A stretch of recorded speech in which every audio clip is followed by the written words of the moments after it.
Hey guys, it's Marco Hanna from PhoneDog.com.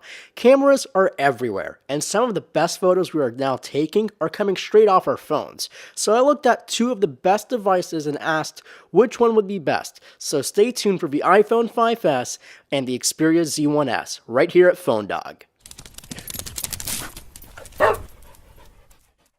These two devices are not only competing in cameras, we're going through a lot of departments to find which phone would give you the best option as your daily driver, plus having one of the best mobile phone cameras ever. The Sony Xperia Z1s is a love child of Sony and T-Mobile for a T-Mobile only version of the original Z1. It ditches the steel band in favor of a plastic one for one simple reason: T-Mobile's 20+20 network. If you don't know what 20+20 is, it's basically a really fast Category 4 network which will deliver speeds in excess of 100 megabits per second.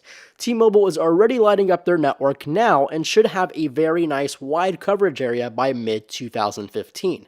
Even with the plastic construction surrounding the phone, it feels like a solid device. Doesn't creak, and you still have two pieces of crystal on the back and front. The front houses a 5-inch Trilumious IPS LCD display with a resolution of 1920 by 1080. It's a really nice display, but I can't help but pointing out that the viewing angles are just really bad. I know a bunch of you said, who looks at a phone from an angle, but it's a serious fault. For example, if your phone was on your desk and you just received the message, you'd have to tilt or pick up the phone to just read the display. But when you are looking at it dead on, you'll find the colors are pretty dead on, bright, accurate, and not overly saturated. Underneath, you'll find a quad-core Snapdragon 800 processor rated at 2.2 GHz and 2 GB of RAM. Not the most powerful, but sounds a lot better than what you're about to hear. The iPhone 5s doesn't focus on power or specs or really anything other than the experience. Its aluminum bands and the chamfered edges are just beautiful, and the two-tone color of their phones, just like the space gray, is so addicting to look at. If you peel the pretty face, you'll find rather disappointing specs, but you have to remember, Apple is not in the game of specs. It has a 4-inch display for resolution of 1136 by 620, just enough to be considered widescreen, but a sub 720p display is pretty poor.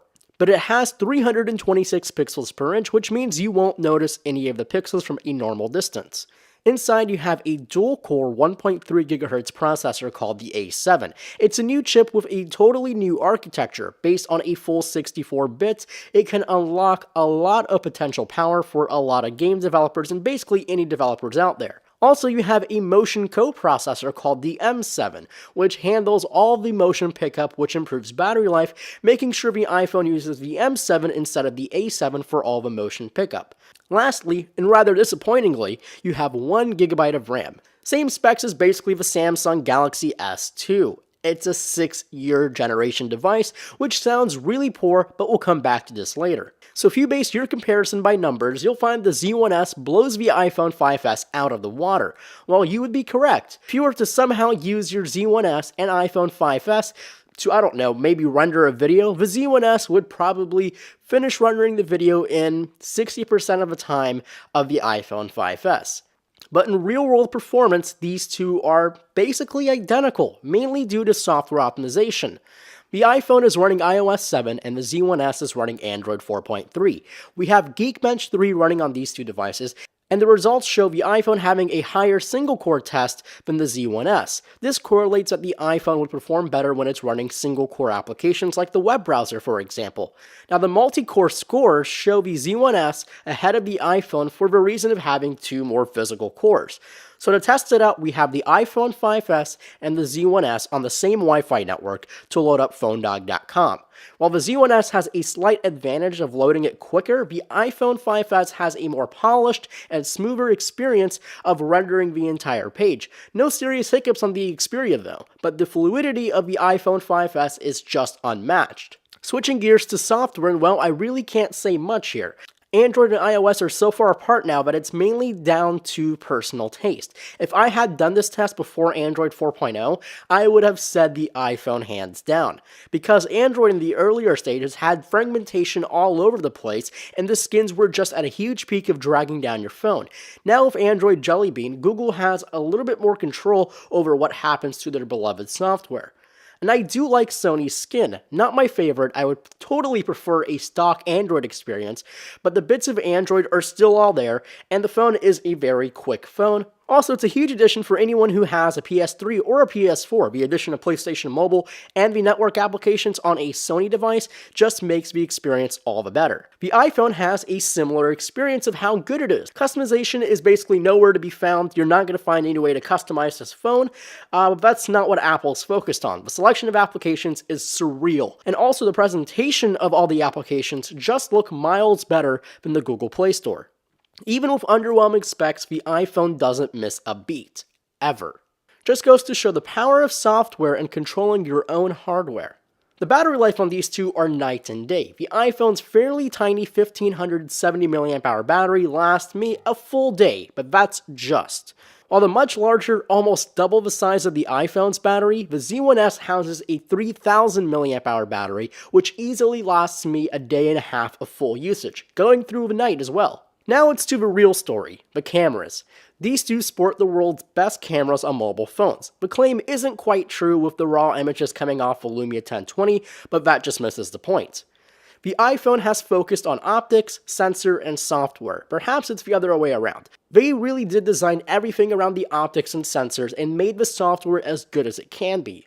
The Z1s focuses primarily on numbers. It has an X-R sensor for mobile, but it's smaller than the one on the iPhone. Its megapixel count is 12 more than the iPhone, which means in low light you'll have much more grain on the Z1s. But they did put a Sony G lens, which is as good as a Zeiss optic lens.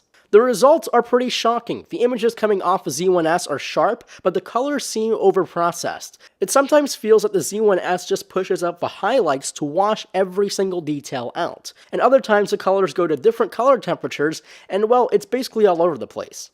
It seriously reminds me of using, a Sony point and shoot. You can make this image look good if you go through the settings and change everything, the same as the Lumia 1020 with its huge list of manual controls.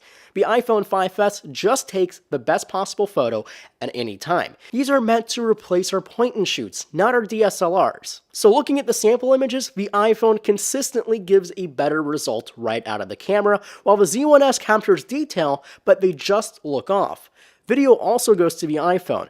Both of these lack a real image stabilizer. The iPhone's the only one with a software-based OIS. The video looks much more sharp, smoother, and accurate on the iPhone. The Z1s is jumpy and the colors are not so good as the iPhone. The Z1s can take good photos, and I want to say that again. The Z1s can take good photos, but you have to tweak every single option to get the best results. The internal processing from their Bions chip is letting this down. You can even see the differences in the apps that take the photos. The Z1s is cluttered with features like defocus and info eye. Yes, they're cool party tricks, but all we want is a good camera, not party tricks to impress your drunken friends. So to go through this, you hear me favoring the iPhone. The reality is, if you want the best mobile phone camera, period, that's the Lumia 1020. If you want the best point-and-shoot camera on a phone, then that's the iPhone.